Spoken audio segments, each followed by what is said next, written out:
எல்லாருக்கும் வணக்கம். நான் இன்றைக்கி கிச்சனில் உள்ள யூஸ்ஃபுல்லான சூப்பர் டிப்ஸ் சொல்ல போகிறேன். என்னென்னா, நம்ம வச்சுருக்கிற ஆயில் கேன், அதாவது எவர் சில்வரில் எண்ணெய் ஜாடிலாம் வச்சுருப்போம்ல, இன்னும் அந்த ஜாடியில் எப்போவுமே இருக்கிறதுனால சீக்கிரமே பிசுப்பாயிடும், அழுக்காகவும் ஆகிடும்.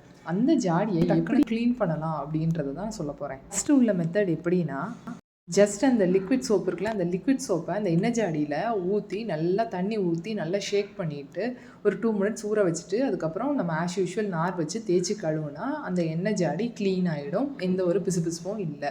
இதுதான் இந்த ஃபஸ்ட்டு மெத்தடு. அடுத்த மெத்தட் என்னன்னா, அதே மாதிரி லிக்விட் சோப் ஊற்றுனதுக்கப்புறம் டேப் வாட்டர் யூஸ் பண்ண போகிறதில்ல, நம்ம வந்து ஹாட் பாய்லிங் வாட்டர் தான் யூஸ் பண்ண போகிறோம். ஜாடியில் நல்லா கொதிக்கிற தண்ணியை ஊற்றிட்டு ஒரு 10 நிமிஷத்துக்கு அப்படியே அந்த ஜாடியை ரெஸ்ட் எடுக்க விட்டுருங்க. அதுக்கப்புறம் ஆஸ் யூஷுவல் நம்ம நார் வச்சு தேய்ச்சா ஜாடியில் உள்ள எண்ணெய் பிசுக்கு எல்லாம் போயிட்டு ரொம்ப க்ளீனாகவே ஆகிடுது.